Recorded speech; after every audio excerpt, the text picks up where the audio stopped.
Bonjour, j'espère que vous allez bien. Vous désolez-vous parfois que vos élèves semblent apathiques, peu motivés, voire s'endorment carrément pendant vos cours? Et pourtant, vous faites de votre mieux pour les intéresser. Alors que se passe-t-il? Eh bien, il se trouve que, tout d'abord, premièrement, aussi formidable, divertissant, varié soit votre cours selon vous, aussi passionné et enthousiaste que vous puissiez l'être, malheureusement, rien ne garantit que vos élèves, eux, soient intéressés. Peut-être l'avez-vous déjà d'ailleurs constaté vous-même. Vous êtes passionné par un sujet, mais votre ami ou votre moitié, pas du tout, et vice-versa. C'est mon cas avec mon meilleur ami, par exemple. Il est passionné d'astronomie. Et moi, je tombe dans un profond coma à la moindre évocation du système solaire. J'entends plus rien, je me plonge dans mes pensées. En revanche, j'adore la linguistique et le coaching. Chercher et comprendre le sens explicite et implicite des mots, la motivation et le comportement du locuteur. Et lui, il n'y pense vraiment pas. Ça n'est juste pas son truc.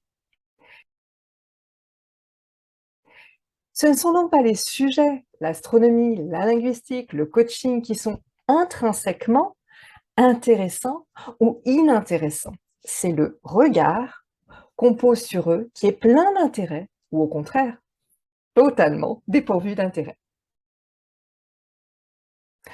En anglais, on dit beauty lies in the eye of the beholder. C'est-à-dire que la beauté se trouve dans le regard du spectateur. Et c'est pareil pour l'intérêt. Il vient du spectateur, pas du spectacle. D'ailleurs, on le voit bien. Un spectacle qui a intéressé les foules il y a des années de ça est sans aucun intérêt pour les spectateurs de nos jours. Le spectacle en lui-même n'a pas changé. Par contre, les spectateurs et la société dans laquelle ils évoluent et qu'ils constituent, si. Alors, si on revient dans le contexte de la classe, que se passe-t-il pour nos élèves? Contrairement à nous, ils ne ressentent pas d'intérêt, ou du moins ils ne se montrent pas intéressés pour les sujets que nous leur proposons, ni la façon dont on leur présente. Même sujet, mais deux degrés d'intérêt différents sur une échelle de l'intérêt, car deux regards différents. On peut donc se demander, mais d'où vient ce manque d'intérêt? Pourquoi dorment-ils? Alors, peut-être que tout d'abord, l'intérêt n'est pas de l'ordre de leur contrôle. Peut-être simplement n'ont-ils pas assez dormi, ce qui n'a strictement rien à voir avec le contenu de votre cours. Ils manquent de sommeil, ils ont dormi peut-être, je sais pas, 2 heures au lieu de 8, 10, et donc fatalement, leur corps ne peut pas soutenir le moindre intérêt pour quoi que ce soit. Ça peut être la première raison. Deuxième raison, leur pensée. Leur désintérêt est-il fin ou est-il réel? Je pose la question car peut-être juge-t-il important de faire comme les élèves qui ne participent pas, et peut-être font-ils semblant d'être apathiques également. C'est que on aime bien faire comme le groupe.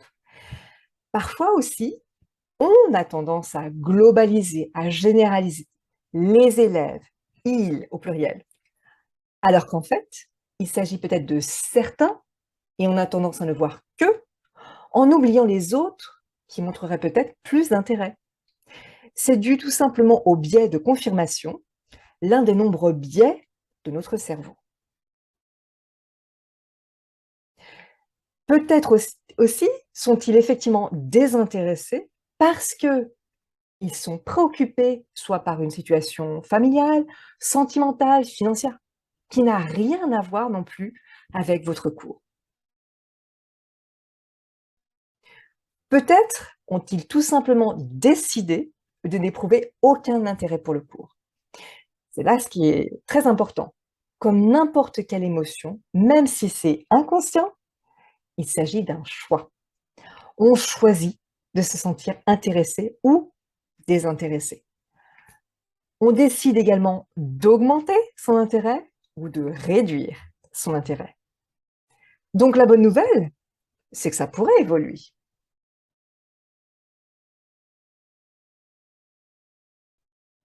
Malheureusement, la mauvaise nouvelle, c'est qu'il n'y a pas grand-chose à faire. Si on pouvait injecter la motivation, l'intérêt, l'énergie, le dynamisme dans les élèves, ou alors les contrôler à l'aide d'une télécommande, j'appuie sur la chaîne intérêt dans le crâne des élèves, ça se saurait. Mais malheureusement, il est impossible à un être humain d'insuffler une émotion à un autre humain. Mais alors que faire? La situation est-elle désespérée? Eh bien non. On peut dire des mots auxquels les autres peuvent adhérer ou pas. Ça, c'est sous notre contrôle. Comment faire? Tout d'abord, je vous conseille de cultiver votre propre intérêt pour le sujet. Cela vous permettra de partager votre enthousiasme et les raisons qui le créent, et donc potentiellement d'intriguer peut-être vos élèves, voire de créer de l'engouement chez eux aussi, s'ils adhèrent au vôtre. Donc les questions que vous pouvez vous poser pour que vous vous sentiez intéressé par votre sujet, c'est: pourquoi ce sujet me passionne-t-il? Que va-t-il permettre aux élèves d'accomplir immédiatement? Et puis, que va-t-il permettre aux élèves d'accomplir à plus long terme? Du coup, que va-t-il leur éviter dans l'immédiat? Que va-t-il leur éviter à plus long terme? Ça, c'est pour générer l'intérêt pour vous, que vous puissiez rayonner d'intérêt pour votre matière, pour votre sujet.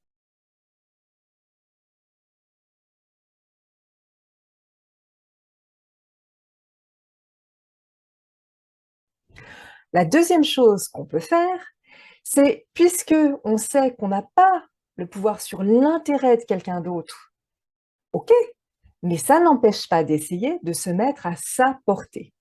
Rien ne nous empêche de cultiver notre curiosité pour l'intérêt des élèves. Alors, je vous explique. Par exemple, on peut se demander avec curiosité pour quel sujet, ou alors pour quelle façon d'enseigner un sujet, ils ont pu montrer de l'intérêt. Donc, on peut par exemple documenter notre perception de leur intérêt. Ce que je veux dire par là, c'est on va peut-être voir les points communs d'une fois à l'autre. Par exemple, est-ce qu'ils redressent la tête? Est-ce qu'ils lèvent la main? Est-ce qu'ils sont capables de répéter, de répondre, voire est-ce qu'ils posent des questions? On peut les interpréter comme des signes d'intérêt. Et puis, on peut aussi vérifier que ce que nous on perçoit comme de l'intérêt est effectivement un intérêt de leur part. C'est pas juste notre perception, c'est une réalité. Oui, ils se montrent et ils sont intéressés. Et ça peut peut-être tout simplement passer par un petit questionnaire rapide, en fin d'exercice, de cours, de chapitre, à n'importe quel moment en fait. Par exemple, qu'est-ce qui vous a intéressé? Et puis pourquoi?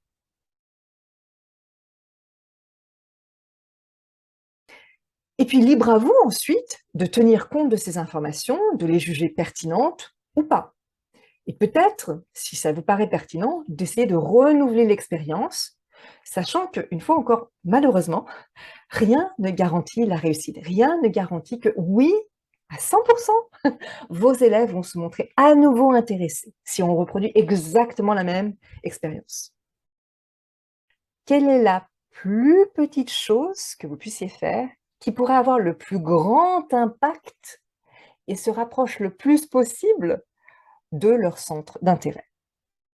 Voilà. Rien ne vous empêche ensuite d'être la scientifique, le scientifique curieux qui explore et expérimente. Comme le dit Steve Chandler, experiments never fail. Les expériences, ça n'échoue jamais.